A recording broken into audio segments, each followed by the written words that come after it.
Hello student, मैं डॉली शर्मा। आज आपके लिए जो टॉपिक लेके आई हूँ वो है menstruation, menstrual cycle in female.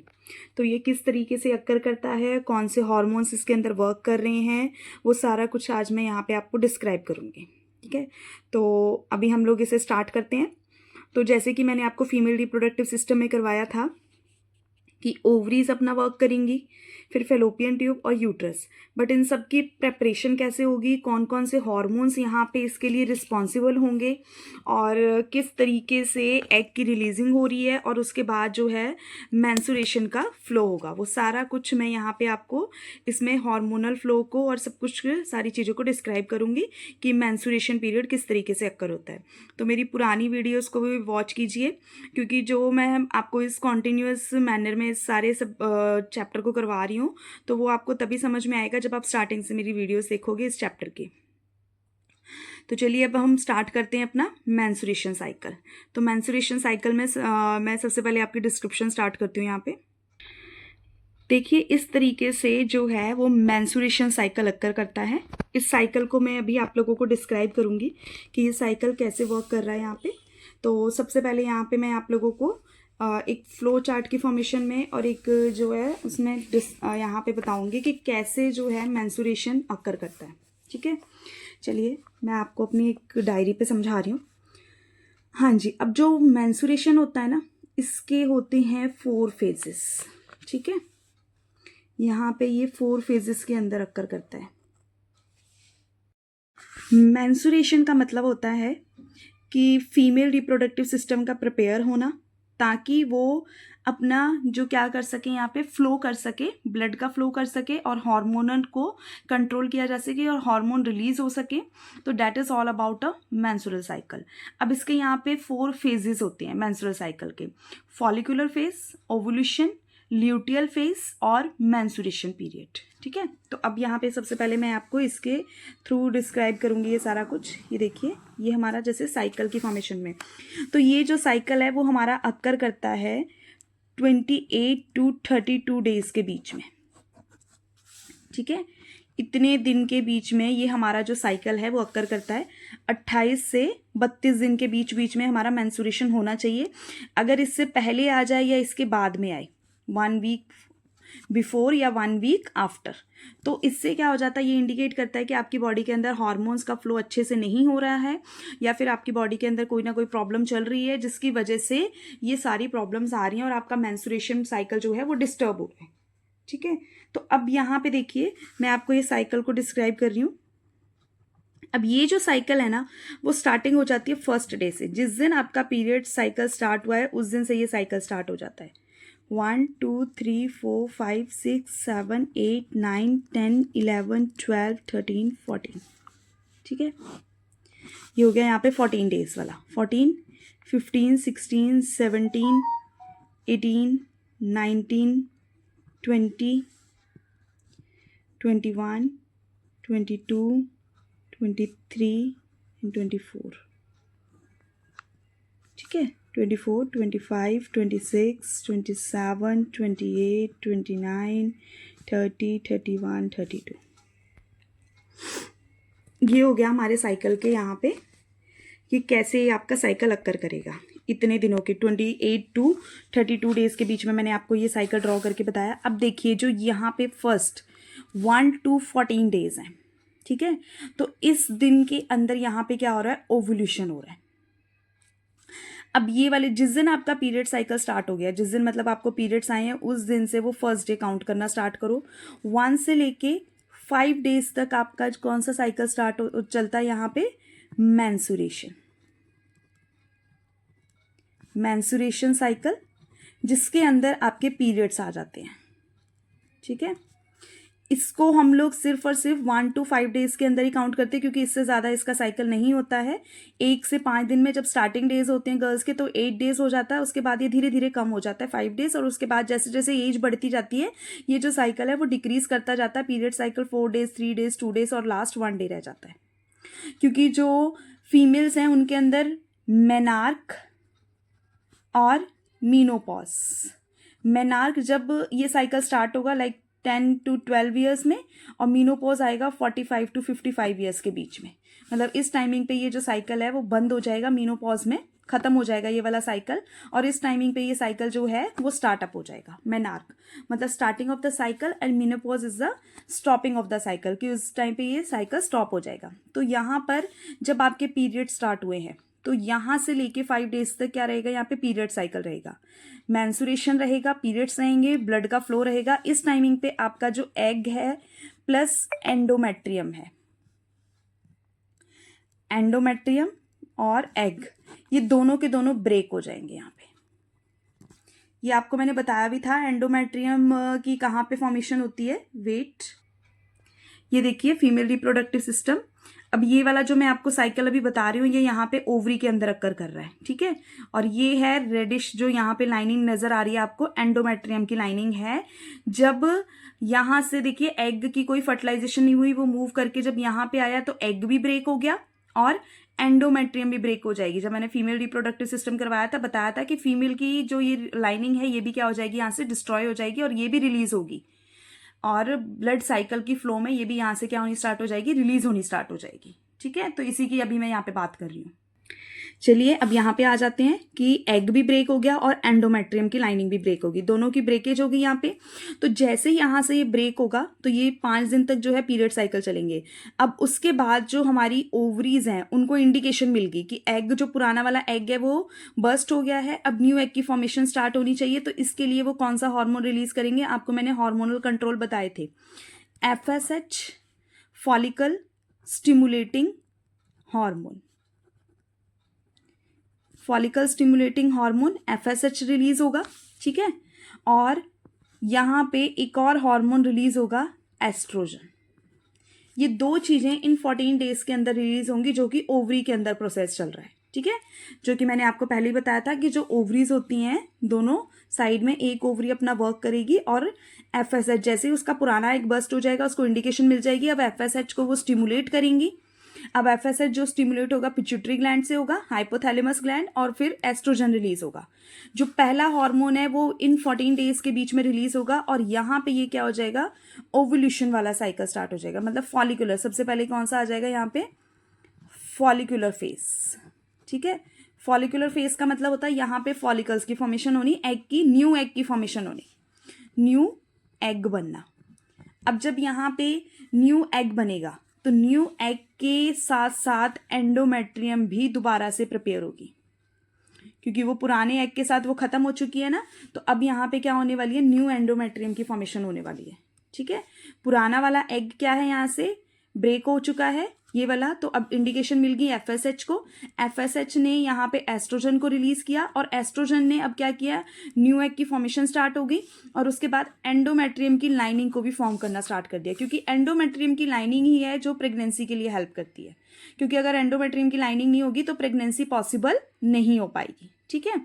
अब जैसे ही यहाँ पे 14 डेज कंप्लीट हो जाएंगे तो उसके बाद स्टार्ट हो जाएगा अब यहाँ पे ओवुलेशन। ओवुलेशन का मतलब होता है release of egg, release of egg, egg अब यहाँ से रिलीज हो जाएगा। तो that cycle is known as the ovulation, ठीक है। पहले क्या था यहाँ पे मेंस्ट्रुएशन जो आपका अक्कर किया, उस दिन से ही आपने काउंट करना है अपना साइकिल को। जिस दिन के आपके मेंस्ट्रुएशन स्टार्ट हुए उस दिन से आपने अपना साइकिल काउंट करना है और देखना है कि आपका साइकिल कितने दिनों में जाके कंप्लीट हो रहा है। नेक्स्ट जब मेंस्ट्रुएशन आ रहे हैं वो कितने दिनों के अंदर आ रहे हैं और कब आपका जो ये साइकिल है वो कंप्लीट होकर न्यू साइकिल स्टार्ट हो रहा है। तो आपको पता लग जाएगा कि आपका जो मेंस्ट्रुएशन फ्लो है वो कितने दिनों के अंदर अकर कर रहा है, कि नॉर्मल साइकिल है कि एबनॉर्मल साइकिल है, ठीक है। अब आपकी यहाँ पे क्या हो रहा है, ओवुलेशन की फॉर्मेशन हो रही है, एग बन रहा है, एंडोमेट्रियम बन रही है। और ओवुलेशन का मतलब होता है releasing of egg from the ovaries. मतलब यहां से ये देखिए जो ये ओवरीज हैं, ओवरीज के अंदर ये 14 दिन तक प्रोसेस चला, एग बना, अब एग की यहाँ से क्या हो जाएगी, रिलीजिंग हो जाएगी। अब एग यहाँ से निकल जाएगा और आगे फर्दर प्रोसीड करेगा। तो इसको हम लोग बोलते हैं यहाँ पे ओवुलेशन, की ओवरीज में से एग का रिलीज हो जाना। अब यहाँ पे उसके बाद जो ये फॉलिकुलर फेज है इसके अंदर क्या क्या चेंजेस आएंगे। अब देखिए ये 14 दिन तक तो यहाँ पे अकर करेगा टिल ओवुलेशन तक, ठीक है। अब ये यहाँ के अंदर ओवरीज के अंदर, यूट्रस के अंदर और फेलोपियन ट्यूब के अंदर चेंजेस आएंगे, क्योंकि जब न्यू एग की फॉर्मेशन होती है उस टाइमिंग पे ओवरीज भी क्या करती हैं, यहाँ पे प्रोसेस परफॉर्म करती हैं फॉलिकुलर के लिए, ठीक है, टूवर्ड्स, ताकि वो क्या कर सकें, यहाँ से रिलीज कर सकें एग को, और फिर उसके बाद ल्यूटियल जो है वो फेज बना सकें, ठीक है। अब इसके बाद यूट्रस के अंदर क्या चेंजेस आएंगे, यूट्रस में अभी मैंने बताया था एंडोमेट्रियम की लाइनिंग की फॉर्मेशन स्टार्ट हो जाएगी, न्यू लाइनिंग बन जाएगी। अब फेलोपियन ट्यूब के अंदर भी एक लाइनिंग की फॉर्मेशन हो जाती है, जो कि क्या करती है, हील और ग्रो करना स्टार्ट कर देती है फेलोपियन ट्यूब में भी, ताकि जब एग आएगा तो उसको एक सुटेबल इन्वायरमेंट प्रोवाइड कर सके, ठीक है, उसे इन्वायरमेंट प्रोवाइड कर सके। ये सारा कुछ इसके अंदर अक्कर होगा। अब उसके बाद नेक्स्ट फेज स्टार्ट हो जाएगा, जब एग रिलीज हो गया तो ये फेलोपियन ट्यूब के अंदर होगा, that is in a fallopian tube, ठीक है। इसको हम लोग बोलते हैं सिक्रीटरी और a luteal phase, secretory and luteal phase. और ये वाला फेज जो है फेलोपियन ट्यूब के अंदर अकर करेगा। अब जैसे यहां से एग रिलीज हुआ तो एस्ट्रोजन का लेवल क्या हो जाएगा, यहाँ पे एस्ट्रोजन का लेवल डिक्रीज हो जाएगा, खत्म हो जाएगा, और नेक्स्ट हार्मोन का लेवल जो है वो इंक्रीज हो जाएगा, डेट इज द प्रोजेस्टेरोन। इसका लेवल जैसे ही एग यहाँ से रिलीज हुआ है और ये जो है फेलोपियन ट्यूब में रहेगा, और ये 10 डेज तक अकर करेगा। 10 डेज तक जो ये एग है वो फेलोपियन ट्यूब में रहेगा, और वो वेट करेगा कि कब स्पर्म आएगा, और स्पर्म के साथ मीट करेगा और प्रेगनेंसी को कंटिन्यू करवाएगा, ठीक है। अब प्रोजेस्टेरोन का level through out the pregnancy जो है वो मेंटेन रखना पड़ता है, तभी डॉक्टर्स जो है प्रोजेस्टेरोन की मेडिसिन प्रोवाइड करते हैं। तो अगर इसका लेवल जो है वो कम हो जाए तो इसके लेवल कम होने की वजह से मिसकैरेज के चांसेस बढ़ जाते हैं, इसलिए इसका लेवल क्या है, मेंटेन रहना चाहिए। तो डॉक्टर्स भी प्रोजेस्टेरोन के इंजेक्शंस प्लस मेडिसिन प्रोवाइड करते हैं इन प्रेगनेंसी टाइमिंग। तो उसके बाद अब देखिए, यहाँ से जैसे ही ओवुलेशन हो जाएगा, एग में से रिलीज हुआ, ओवरी में से एग यहाँ से रिलीज हुआ, तो उसके बाद ये वाला जो ल्यूटियल और सिक्रीटरी का मतलब होता है releasing of egg, secretory phase में फेलोपियन ट्यूब में ये अक्कर करेगा और 10 दिन तक, और प्रोजेस्टेरोन का लेवल इसके अंदर क्या रहेगा, हाई रहेगा यहाँ पे। तो दोनों हार्मोन रिलीज हो गए, पहला वाला हार्मोन एस्ट्रोजन जो कि ओवुलेशन के टाइमिंग पे था, और दूसरा वाला हार्मोन प्रोजेस्टेरोन जो कि यहाँ पे फेलोपियन ट्यूब में रहेगा, और ये तब तक रहेगा जब तक कि पुराना एग बर्स्ट नहीं हो जाता। जैसे ही एग बर्स्ट होगा ये लेवल डाउन हो जाएगा, और उसके बाद एस्ट्रोजन का फिर दोबारा से न्यू साइकिल स्टार्ट हो जाएगा। अगर प्रेगनेंसी हो जाती है, अगर यहाँ पे क्या हो जाता है, एग जो है मीट कर जाता है स्पर्म के साथ, तो फिर ये कोई भी साइकिल 9 मंथ तक अक्कर नहीं करेगा, कोई भी साइकिल, मतलब अब ये साइकिल यहाँ पे क्या हो जाएगा, स्टॉप हो जाएगा, क्योंकि अब उन्हें पता लग गया कि इंडिकेशन मिल गई है कि अभी एग जो है वो फर्टिलाइज हो गया है, तो अभी नेक्स्ट हमें कोई भी नीड नहीं है। तो इस वजह से 9 मंथ तक जो मेंस्ट्रुएशन साइकिल है वो बिल्कुल स्टॉप हो जाएगा।